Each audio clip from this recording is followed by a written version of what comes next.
Hot Sonata, right? Have you learned the whole thing? I'm actually just started.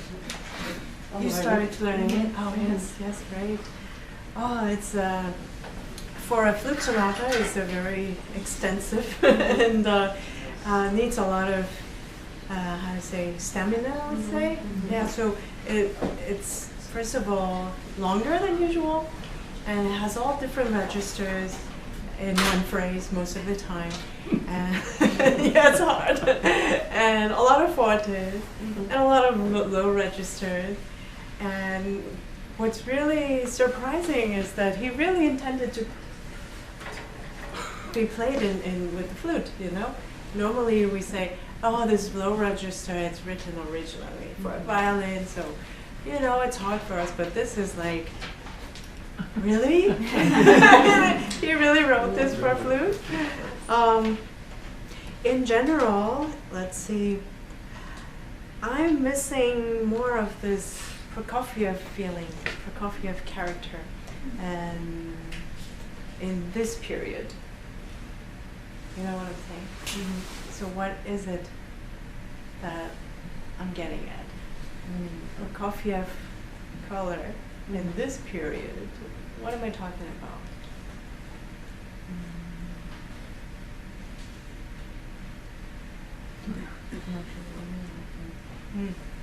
So, like we said before, The sound or the start? Oh, that's a good question. What about sound? What about how to say? There's a style in the sound.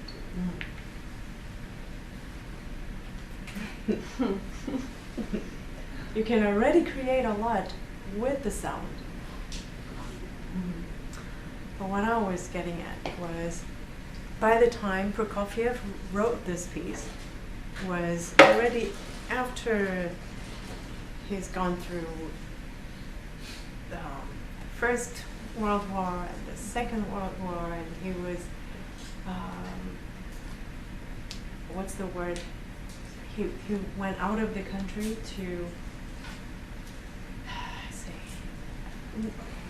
I'm running out of vocabulary. To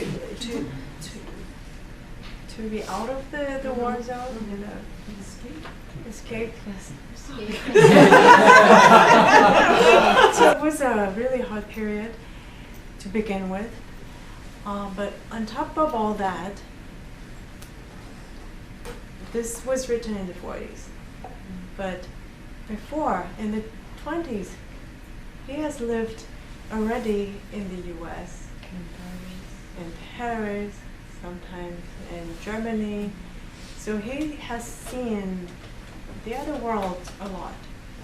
In Paris, that you mentioned, it was so important. I am almost sure that his life, his experience in Paris has inspired him to write this piece. Because imagine in the 20s in Paris, you know, that's when all the French composers started writing a lot about flute and all this renovative pieces for flute. So in that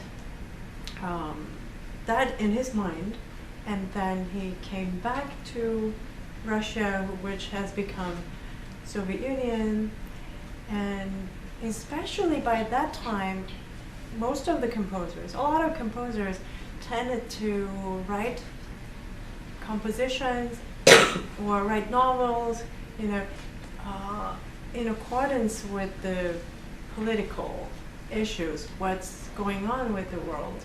They wanted to put their message through their music. So this is starting with a very happy D major, but then it's not really happy, right? So it's a happiness disguised. So there's a difference if you just play this piece, this phrase, treating like other pieces, you know? It could be just a happy beginning. The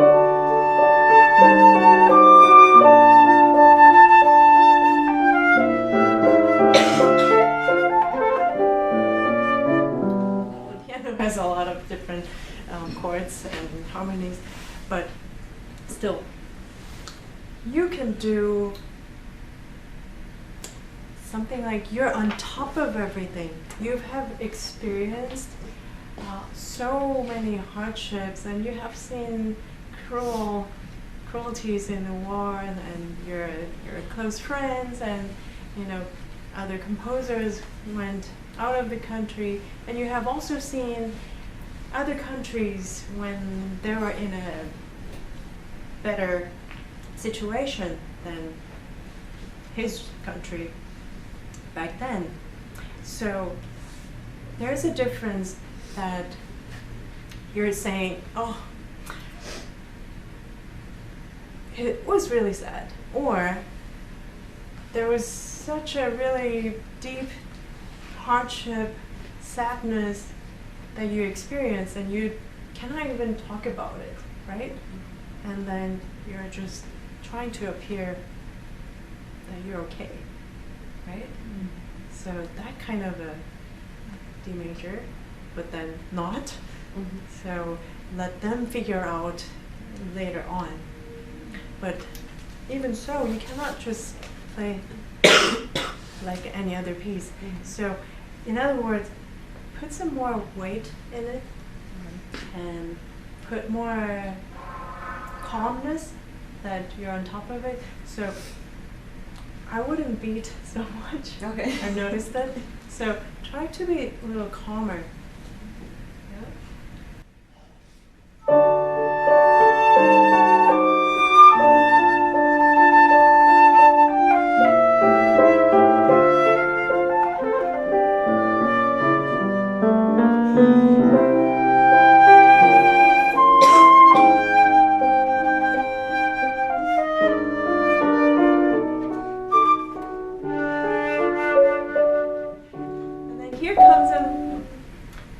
Of a delicate moment, and that bar coming up is a little bit of a French touch in my ear, although we always come back to his own, right here.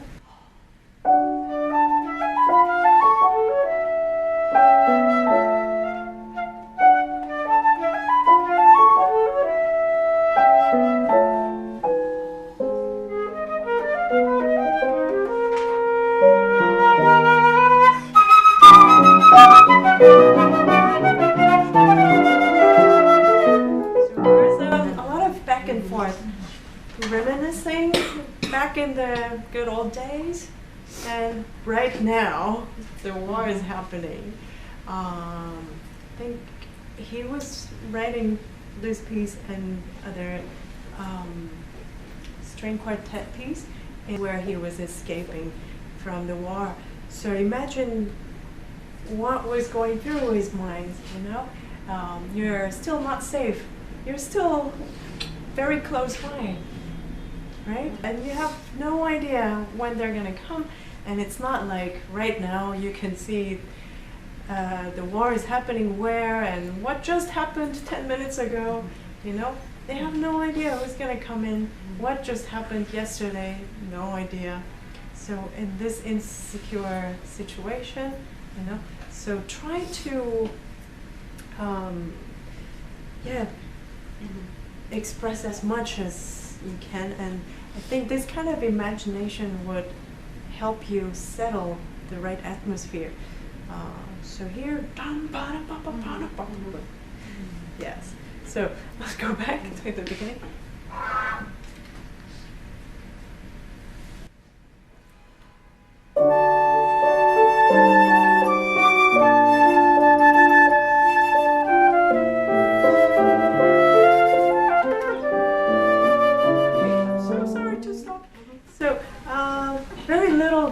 But it's out of your habit. It's less now, but still there. No. So yeah, but I think when I'm nervous, that helps. Oh, probably, yeah. When I'm nervous, my right leg goes up.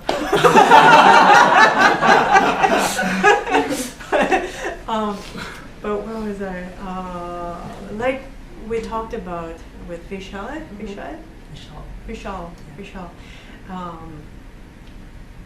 It's you cannot, if you want to fix how not to move, it's not the right way to fix. You have to always think about why you're moving. It's because you're counting in two.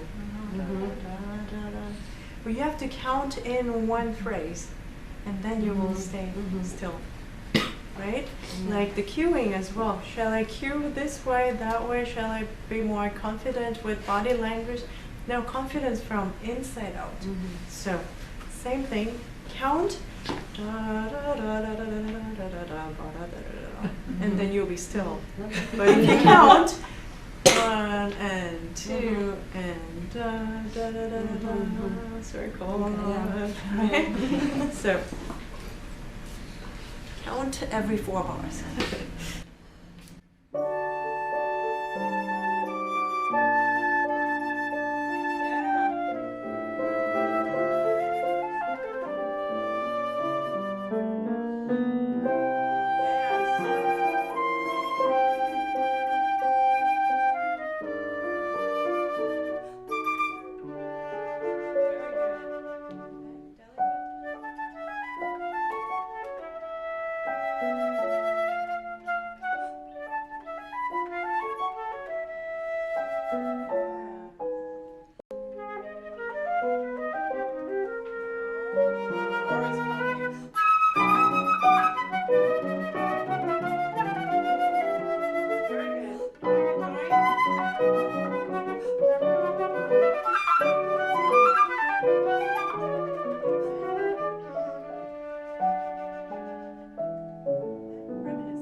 This is always count 1, 2, 3, 4, and then 1. Okay. Yeah. She's a bad example. She skips the beat for you with you. I know. Twice. Okay, once is okay, but second time I have to stop you. Okay. So, very good. So, after, is it possible? Before 3, 4 bars before 3. Wake up.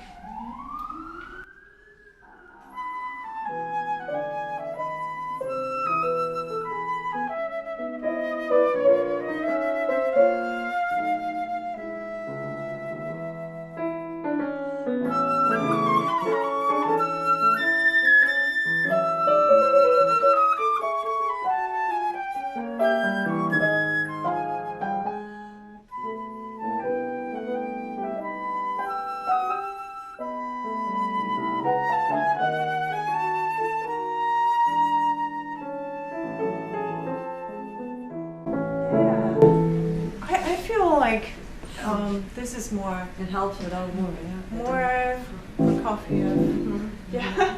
I don't know what you did, but it sounded like more Prokofiev to me. What? To you too? Yes. See?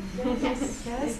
So don't just play every piece the same. You have to come from a different approach and the composer's approach, right?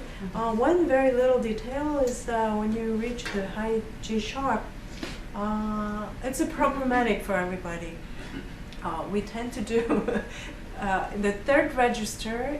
It tends to get very dry and uninteresting, even when this is the one should be most alive, right? So what I heard was.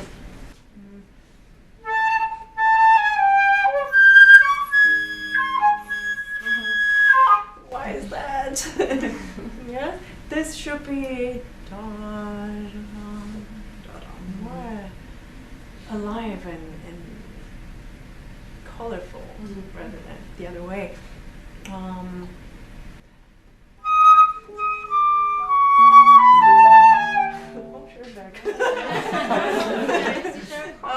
Yeah, okay, I'll do that.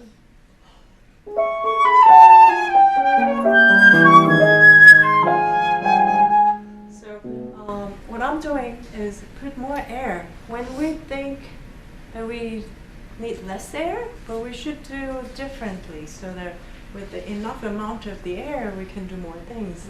You know, without the enough amount of the air, we cannot create anything, right? That's number one. And also put some more vibrato as well. There's a difference if you just do.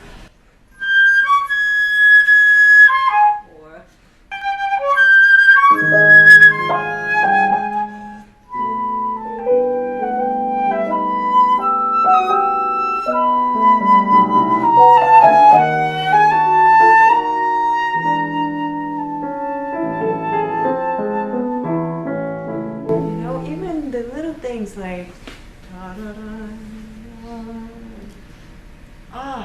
you have to feel that harmony.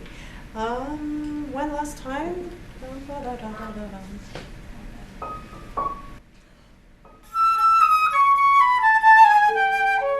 Oh, sorry, yeah.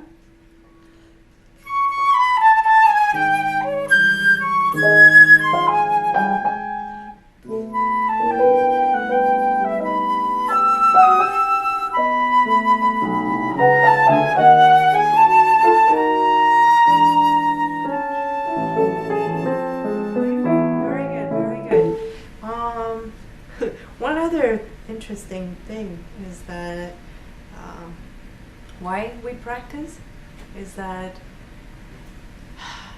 we have to make the things into our habit so that on stage we don't have to think about it, that it happens right away.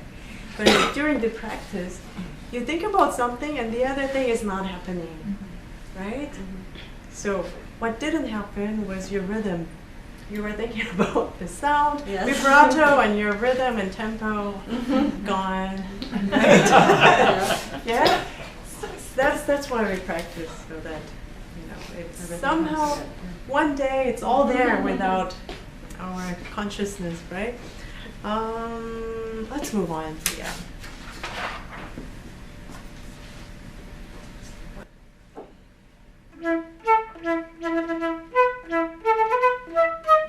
Sorry. The other thing is, you played in the very beginning. And then it happens to a lot of people. And when it comes to here, all of a sudden, ba, ba, ba, ba. And then when it comes to the recap, it's so much slower. So the piano plays 3 bars, right? So I would continue from that tempo, not like completely subito, langzam, subito, slower. Yeah, give us a few bars. There you go.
About staccato and lower register, like just from the technical aspect. Like, what can I do to make it? Because I feel like it's not clear enough. This was the section that I was like, wait, this was written originally for flute. Yeah, it's hard for everybody. Low register. We talk about tonguing, sound, techniques, fast fingers. My personal solution is to practice it slower. Everything slower is easy. doesn't matter how slow it gets. It's okay to pick a really, really, really slow tempo and work on it from there. Doesn't matter which technical issue you're talking about. So in the end, you have to pick the right tempo. But for the practice, I also did, no other way, just slow.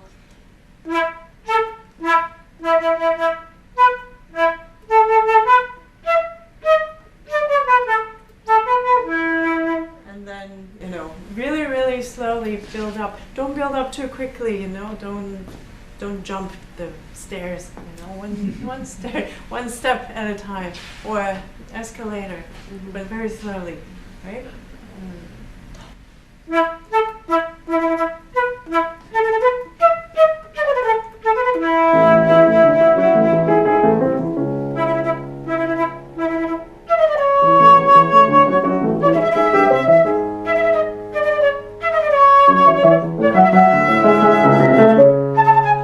People ask, how did you do it? And I say, practice slowly, and they hate it. The youngsters, they hate this answer.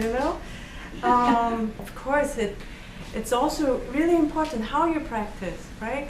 And my personal tip is that it's not about how much you force or how much air you want to put, but it's about with the certain amount of the air, not so much, because you don't need so much, but you have to make sure this certain amount of the air goes into the right place, most of them, right? And when I see students, they put too much air and it goes away, you're donating air to everywhere but here, right? So make sure it's about quality of the air, where it goes, not the quantity of the air. Something to think about. And actually, before you wanted to ask the question, I wanted to touch this. The theme keep coming back. So in the first one was.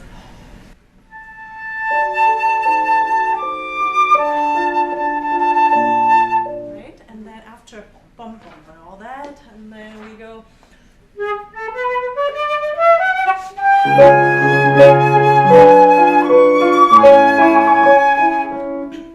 8 bars later. And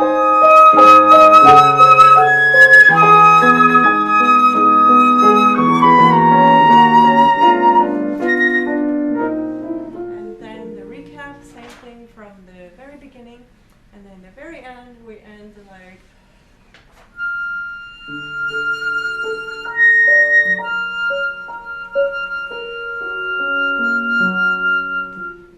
So this theme, sorry, I'm like moving ahead. These themes keep coming back, but none of it has the same role within the whole bigger picture.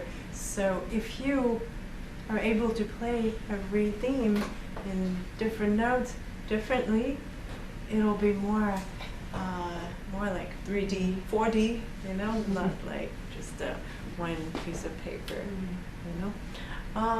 Yeah. Any other questions? I think also for this, Yeah. I would just. Oh yeah. So I wasn't using the thumb D. I was just playing, with this original and then hitting the D. Is that okay? I don't know what I do. Da, da, da, da, da. Yeah, it's but with original. this, I just do it. Original fingering, alright? But is it okay to play it without the thumb D? Actually, to be honest, I don't care what you do, but it sounded right. Okay. It sounded very correct. Yeah. Yes. It sounded B flat to me, Yeah. right? Great. Bravo.